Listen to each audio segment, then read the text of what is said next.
आपका प्रश्न मैं दोहरा देता हूँ, सबको पता चल जाएगा। आपका प्रश्न है कि जो हमारा कर्माशय है स्टॉक में पूरा, वो योग विद्या से पूरा नष्ट हो जाता है अथवा उन कर्म का फल भोगने पर नष्ट होता है। ये दो ऑप्शन है, ठीक है ना। वेदों के अनुसार ऋषियों ने ये लिखा है, किया हुआ कर्म कभी निष्फल नहीं होता।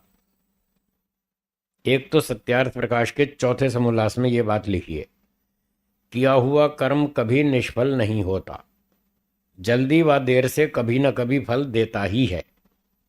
एक तो ये बात। दूसरी जगह वेद भाष्य में यजुर्वेद 40वां अध्याय, उसके भाष्य में भी लिखा है कि किया हुआ कर्म कभी निष्फल नहीं होता। पर अज्ञानी लोग अधर्म करने से डरते नहीं, क्योंकि वो ये समझते हैं कि हम कर्म कर लेंगे, कौन फल देने वाला है। कोई वो समझते नहीं ना कर्म फल व्यवस्था को, कोई फल देने वाला नहीं है, या हम माफ़ी मांग लेंगे हमारा कर्म फल माफ़ हो जाएगा। ऐसा सोचकर लोग अधर्म के आचरण करते रहते हैं।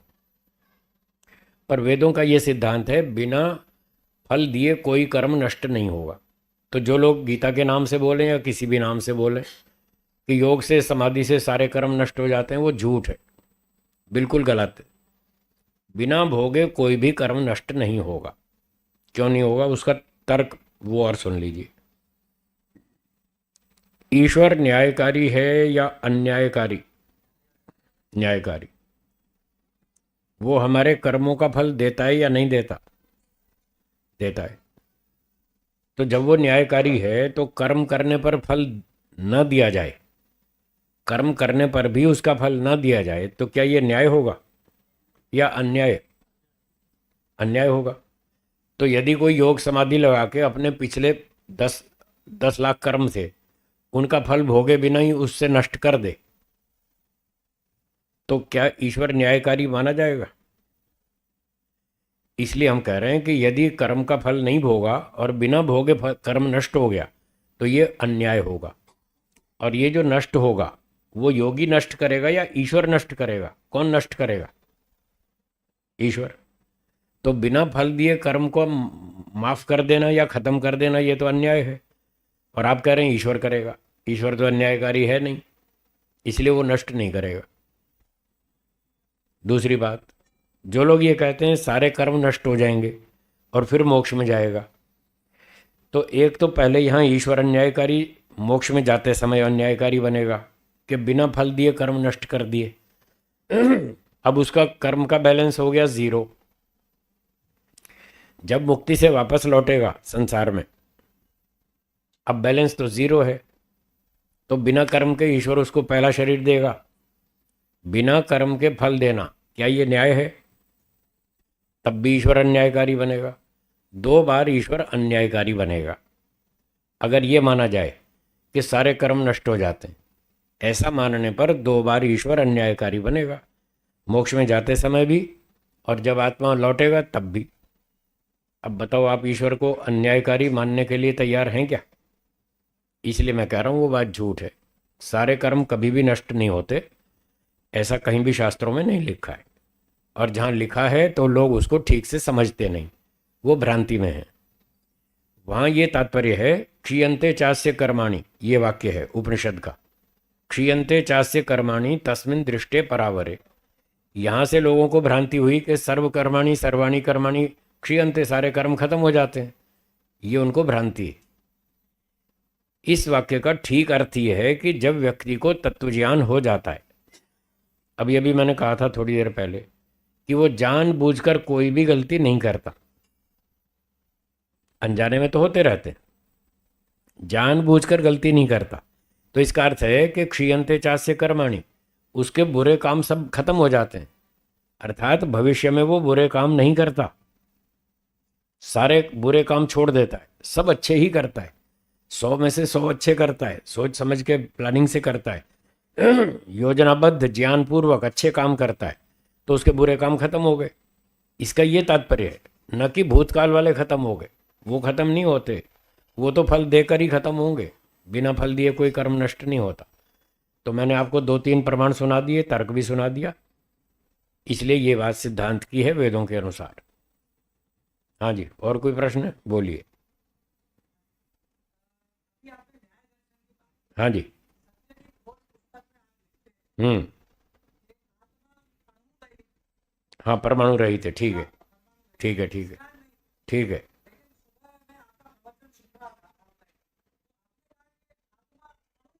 हाँ। ठीक बात है, सही सुना आपने। मैंने सुबह कहा था, और मैंने ये भी कहा था कि जब आत्मा को अणु कहते हैं तो ये उसके परिमाण का सूचक शब्द है। परिमाण, परिमाण का मतलब लंबाई चौड़ाई। जितने एरिया में आत्मा रहता है, ये गुण की बात है, द्रव्य की नहीं। जो द्रव्य है परमाणु, वो तो है मटेरियल, वो साकार है, वो टक्कर मारता है, वो स्थान घेरता है। तो परमाणु, परमाणु जो द्रव्य है वो तो टक्कर मारता है, पर आत्मा परमाणु नहीं है, इसलिए वो टक्कर नहीं मारता, न वो स्थान घेरता, न वो टकराता, न रोकता। वो समस्या उसकी नहीं है। एक उसका परिमाण गुण है, जैसे इच्छा गुण है। आत्मा में इच्छा है या नहीं? जैसे आत्मा में इच्छा है, द्वेष है, प्रयत्न है, ज्ञान है, ये सारे उसके गुण हैं। इन्हीं गुणों की श्रृंखला में एक व्यक्ति ने प्रश्न किया, क्या आत्मा में परिमाण गुण भी है? हमने कहा है। तो कौन सा परिमाण है? तो शास्त्रीय शब्द में 4 प्रकार का परिमाण है। अणु, महत, ह्रस्व, दीर्घ। वैशेषिक दर्शन में ही 4 तरह का परिमाण गुण बताया। तो अणु और महत परिमाण वाचक शब्द है, वो तो गुण की चर्चा है। जब हम कहते हैं आत्मा अणु है, तो यहाँ अणु द्रव्य की बात नहीं चल रही है, गुण की बात चल रही है। और इसका अर्थ है वो छोटा है, बहुत छोटा है। सुबह बताया था, बाल के अग्रभाग के 10,000 टुकड़े करो, उससे भी छोटा है। वो छोटा की सेंस में हमने उसको अणु का, मटेरियल की सेंस में नहीं, इसलिए कोई समस्या नहीं। जो मटेरियल वाला परमाणु है वो टक्कर मारता है, वो स्थान घेरता है। प्रफुल्ल जी कुछ पूछ रहे हैं।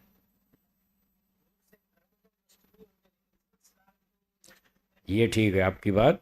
योगाभ्यास से, समाधि से संस्कार नष्ट होते हैं, ये सही है। अविद्या आदि 5 क्लेश नष्ट होते हैं, ये सही है।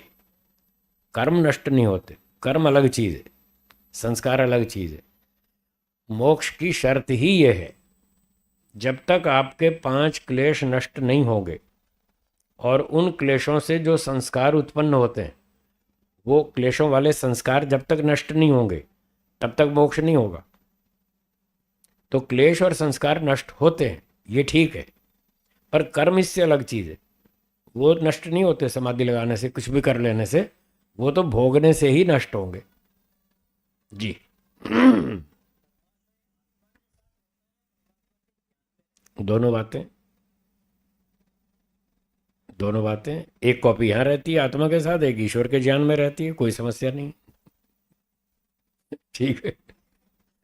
बोलिए।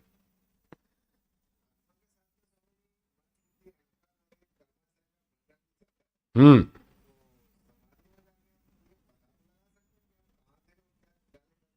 नहीं कर सकते, ईश्वर की व्यवस्था ऐसी है, वो सारी बातें नहीं बताता। रहती है, रहती है। आपके शरीर में कितनी नाड़ियां आपको पता है? किस नाड़ी में कहाँ कौन सा रोग बढ़ रहा है आपको पता है? आपके पास ही तो है 24 घंटे, तो भी आपको नहीं पता है।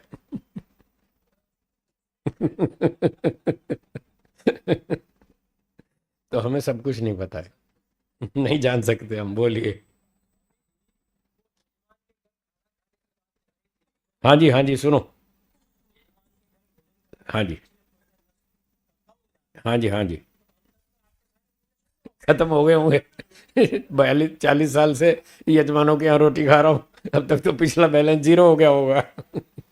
पर ऐसा नहीं, ऐसा नहीं। बल्कि और मज़ेदार बात बताऊँ आपको, मैंने एक बार पहले भी सुनाई थी, फिर सुना रहा हूँ, प्रसंग आ गया इसलिए। आप यजमान हैं, मैं अतिथि हूँ, आप मुझे खाना खिलाते हैं, तो इस खाना खिलाने में अच्छा बढ़िया सात्विक शुद्ध भोजन खिलाते हैं।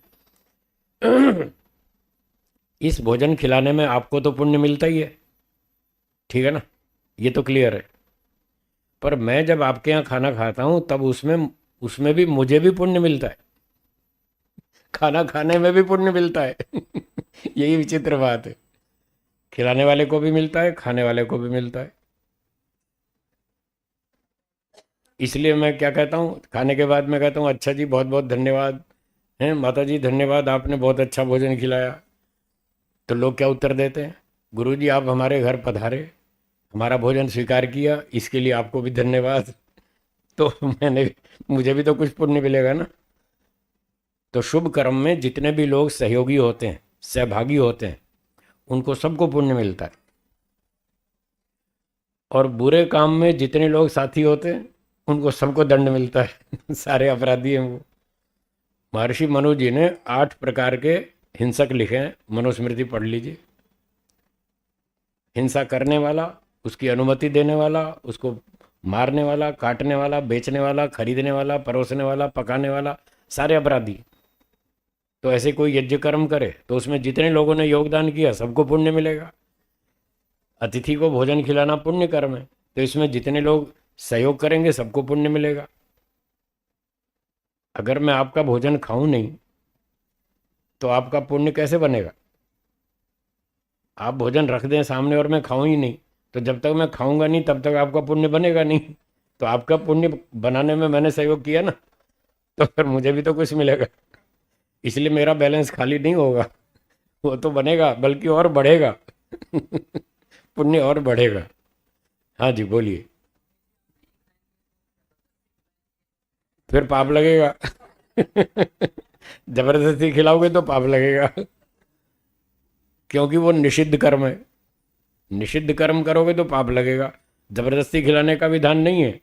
प्रेम से खिलाओ, श्रद्धा से खिलाओ, खाने वाले की इच्छा से, अनुकूलता से खिलाओ। उसको सुख मिलना चाहिए तब पुण्य मिलेगा। अगर उसको दुख मिला तो आपको दंड मिलेगा। फिर वो अपराध बन जाएगा। हाँ जी। हम्म। हम्म। हम्म। हम्म। ठीक है।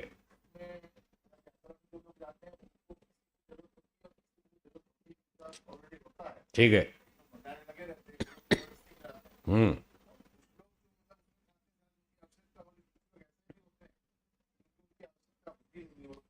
ठीक है। ईश्वर के संविधान के अनुसार यदि कोई शुभ कर्म कर रहा है तो उसको पुण्य मिलेगा। यदि वो मिश्रित कर्म कर रहा है, जैसे ये पद यात्री का उदाहरण दिया, वो किस लिए जा रहे हैं? भगवान का दर्शन करने, हैं? माता जी के मंदिर में, बालाजी के मंदिर में, कोई पावागढ़ जा रहा है, कोई कहीं जा रहा है कोई आबू पर जा रहा है। तो जो जा रहे हैं ये क्या भगवान का दर्शन करने जा रहे हैं? नहीं जा रहे हैं ना। तो ये मिला जुला काम है। भावना अच्छी है, भावना तो अच्छी है, काम छोड़ के भगवान का दर्शन करने जा रहे हैं, भावना तो ठीक है, पर वो क्रिया ठीक नहीं है। तो यहाँ पर इसको मिश्रित कर्म कहेंगे। वो या पद यात्री मिश्रित कर्म कर रहे हैं, और जो उनको खिला रहे हैं उनका भी मिश्रित कर्म है, उनका उसमें सहयोग है। तो ऐसे इसको देखना चाहिए, मिला जुला, थोड़ा पुण्य थोड़ा पाप, ऐसा। हाँ जी बोलो। बोलिए।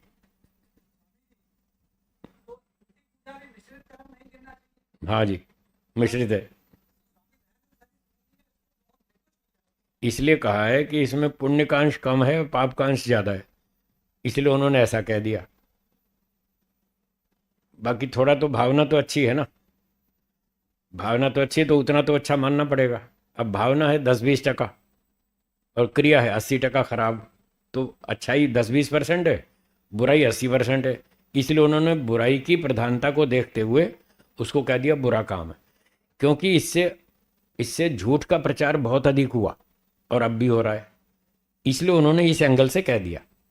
बाकी अगर निष्पक्ष भाव से निर्णय करेंगे तो उसमें थोड़ा सा अंश अच्छाई का है, 10-20%, इससे ज़्यादा नहीं।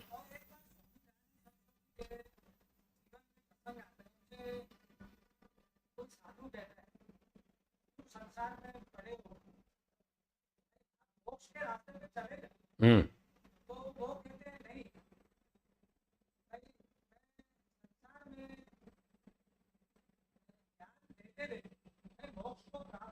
यस। हाँ, ऐसा ऐसा है। मैं संसार को मैं अकेला मोक्ष में नहीं जाना चाहता। मैं संसार के लोगों को भी साथ ले जाना चाहता हूँ। इसलिए मैं संसार को वेदों का सत्य का उपदेश करते करते मैं तो स्वयं ही मुक्त हो जाऊंगा। मैं तो स्वयं मुक्त हो जाऊंगा, मेरी मुक्ति में कोई बाधा नहीं पड़ रही। पर मुक्ति का रास्ता ही ये है कि जब तक आप परोपकार नहीं करोगे मुक्ति होगी ही नहीं। इसलिए मैं जो कर रहा हूँ वो ठीक कर रहा हूँ। मैं मोक्ष मार्ग पर ही चल रहा हूँ, उसके विरुद्ध नहीं जा रहा। हाँ, देखिए ऐसा है, वो स्वार्थी नहीं है। वो अभी अंडर ट्रेनिंग है। वो अभी पूरे पक्के साधु नहीं बने, अभी वो तैयारी कर रहे हैं। जैसे उदाहरण के लिए, ये कई लोग डॉक्टर बनने के लिए जाते हैं एमबीबीएस करने, घर परिवार छोड़ के हॉस्टल में जाके रहते हैं, क्योंकि वहाँ बहुत पढ़ाई करनी पड़ती है, घंटों घंटों। कॉलेज जाना पास पास ही होता है, हॉस्टल भी कॉलेज भी। तो वो जो 5 साल एमबीबीएस करने जाते हैं, ना वो घर आते हैं, ना घर की देखभाल करते हैं, ना कोई बाजार में कोई समाज सेवा भी नहीं करते। वो अपनी पढ़ाई करते रहते हैं। क्या आप उनको स्वार्थी कहेंगे? नहीं कहेंगे ना। क्यों? वो सारा दिन अपना काम करते हैं, फिर भी वो स्वार्थी नहीं है। वो तैयारी कर रहे हैं, 5 साल के बाद डॉक्टर बन के वो समाज की सेवा करेंगे। जैसे वो एमबीबीएस के विद्यार्थी स्वार्थी नहीं है, पर वो अपनी तैयारी कर रहे हैं भविष्य में सेवा करने के लिए। ऐसे ही जंगल में बैठे जो तपस्वी लोग हैं, 2 साल 5 साल 10 साल बैठ के तपस्या कर रहे हैं, वो एमबीबीएस के विद्यार्थियों के समान वो भी अपनी तैयारी कर रहे हैं। जब तैयारी कंप्लीट हो जाएगी फिर वो भी आएंगे समाज में, फिर वो सेवा करेंगे। इसलिए उनको स्वार्थी नहीं कह सकते। यही मोक्ष का रास्ता है। जब तक व्यक्ति खुद डॉक्टर नहीं बन जाए तब तक रोगियों की चिकित्सा करेगा तो बचाएगा कि मारेगा? मार डालेगा वो। इसलिए पहले उसको अपनी उन्नति करना ज़रूरी है। जब खुद अच्छा योग्य डॉक्टर बन जाए फिर आगे चिकित्सा करो। तो वो योगी लोग, तपस्वी लोग जंगल में बैठ के तैयारी करते हैं, साधना करते हैं। तैयार होने के बाद फिर वो प्रचार करते हैं, जैसे महर्षि दयानंद जी ने किया, ऐसे और लोगों ने भी किया। इसलिए वो दोषपूर्ण नहीं है। समय समाप्ति की ओर है, बोलिए प्रश्न।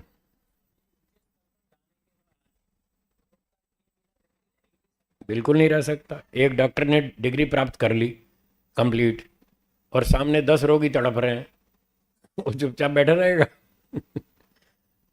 उसको नींद नहीं आएगी। जब तक रोगी की दवाई नहीं कर देगा उसको नींद नहीं आएगी डॉक्टर को। तो ऐसे ही जो ऊंचे स्तर पर योग्य बन जाते हैं उनको नींद नहीं आएगी जब तक वो लोगों की अविद्या दूर नहीं करेंगे। जी। जी।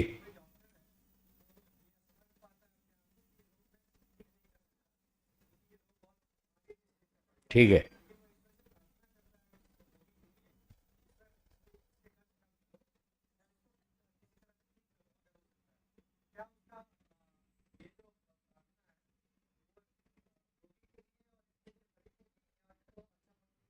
बहुत अच्छा प्रश्न है आपका। कि एक रोगी चौथी स्टेज में आ गया, अब डॉक्टर की इतनी योग्यता है नहीं, उसकी कम है। उसने देखा भाई ये मेरे बस का नहीं है, तो उसने भगवान से प्रार्थना की, हे भगवान इसको पॉसिबल हो तो ठीक कर दीजिए, मैं आपसे प्रार्थना करता हूँ। तो डॉक्टर की ये प्रार्थना उचित है, अच्छी बात है, उसको ऐसा ही कहना चाहिए। साथ में यह भी करना चाहिए कि उस रोगी को किसी बड़े डॉक्टर के पास रेफर कर दे कि भाई सिविल में जाओ या वो फलाने एम्स में जाओ, बड़े डॉक्टर वहाँ मिलेंगे, मेरे बस का नहीं है, मैं नहीं कर सकता, अब दूसरे डॉक्टर साहब के पास जाइए, वो करेंगे। तो ऐसा प्रयास भी करना चाहिए और प्रार्थना भी करनी चाहिए, दोनों काम करने चाहिए। तो फिर रोगी को लाभ हो सकता है। वो बता देंगे भाई फलाने डॉक्टर साहब के पास जाओ, और वो रोगी वहाँ जाएगा, अपने साथ 2-4 अटेंडेंट लेकर जाएगा। वो बड़े डॉक्टर भी उसको देखेंगे, वो उसकी चिकित्सा कर देंगे। अगर पॉसिबल होगा तो ठीक हो जाएगा, नहीं होगा तो वो जितना होगा कर सकते हैं उतना कर देंगे। तो इतना हमारा कर्तव्य बनता है कि हम पुरुषार्थ भी करें, प्रार्थना भी करें। मान लो कोई व्यक्ति चौथी स्टेज में आ गया, अब वो बचना इम्पॉसिबल है। बड़े डॉक्टर साहब को भी दिखा लिया, उन्होंने भी हाथ ऊंचे कर दिए, भाई अब मेरे बस का भी नहीं, अब तो बस आप भगवान से प्रार्थना करो और इनकी सेवा करो, इनको घर ले जाओ, जितने दिन चलें सो चलें, आप सेवा करो और इसका पुण्य कमाओ। तो ऐसा करना भी ठीक है। ऐसा करने से किसी के मन में बुरी भावना नहीं आई। भले ही सबको पता है कि आप बचने वाले नहीं हैं, ये तो सत्य है, हमेशा तो कोई जिएगा नहीं। रामचंद्र जी भी चले गए हैं, दशरथ जी चले गए, सिकंदर भी चले गए, दुर्योधन भी चले गए, अर्जुन भी चले गए, सब चले गए, तो हम भी जाएंगे, वो भी जाएंगे, सब जाएंगे, ये सब ठीक है। उसके बावजूद भी कम से कम हमारी भावना शुद्ध रहनी चाहिए, जिससे हमारा मन मस्तिष्क शुद्ध रहेगा, मन प्रसन्न रहेगा, हमारे अंदर क्रूरता की भावना नहीं आएगी कि ये मर रहा है तो मरने दो, अब क्या कर सकते हैं, तो मरेगा, और खाम खाम मुसीबत है, धर्म सर पे बोझ बना हुआ है, न मरता है न हमको काम करने देता है, रोज इसकी सेवा करनी पड़ती है, रोज इसके कपड़े दो, रोज इसका टॉयलेट साफ करो, क्या मुसीबत है। तो ऐसा यदि सोचेंगे तो हमारी भावना खराब होगी। कल हम भी शायद इस परिस्थिति में आ जाएं, कल हम भी तो आ सकते हैं इस परिस्थिति में, और तब दूसरे लोग भी हमारे लिए ऐसे ही कहेंगे, बुढ़ा मरता है, रात भर खांसता है, हमको सोने नहीं देता, न सोता है न सोने देता है। जब लोग हमारे बारे में ऐसा कहेंगे तो क्या हमें अच्छा लगेगा? नहीं लगेगा ना। हम क्या चाहेंगे, भाई ठीक है, अब जो भी परिस्थिति है सो है, मरना जीना हमारे हाथ में नहीं है, जब हमारा कर्मफल पूरा होगा तभी हमारी मृत्यु होगी। जब तक जी रहे हैं तब तक जी रहे हैं, तो जब तक सेवा करनी है तो करो। तो जैसे हम ये चाहते हैं कि हम यदि इस परिस्थिति में आ जाएं तो दूसरे लोग हमारी सेवा करें और हमको बुरा भला ना कहें, तो यही व्यवहार हमको दूसरों के लिए भी करना चाहिए। जो हमसे बुजुर्ग हैं, सीनियर हैं, बड़ी उम्र के हैं, रोगी हो गए, हमें भी उनकी सेवा करनी चाहिए और अच्छा ही सोचना चाहिए। बाकी भगवान भरोसे, भगवान का नियम है, उसके आगे किसी की चलती नहीं, तो इस तरह से करना चाहिए। ठीक है जी, समय समाप्त होता है, आज की कक्षा को यहीं विराम। आज तो शंका समाधान ही खूब लंबा चला पाठ तो एक सूत्री हुआ चलो, कभी कभी आवश्यक होता है तो वो भी करना चाहिए।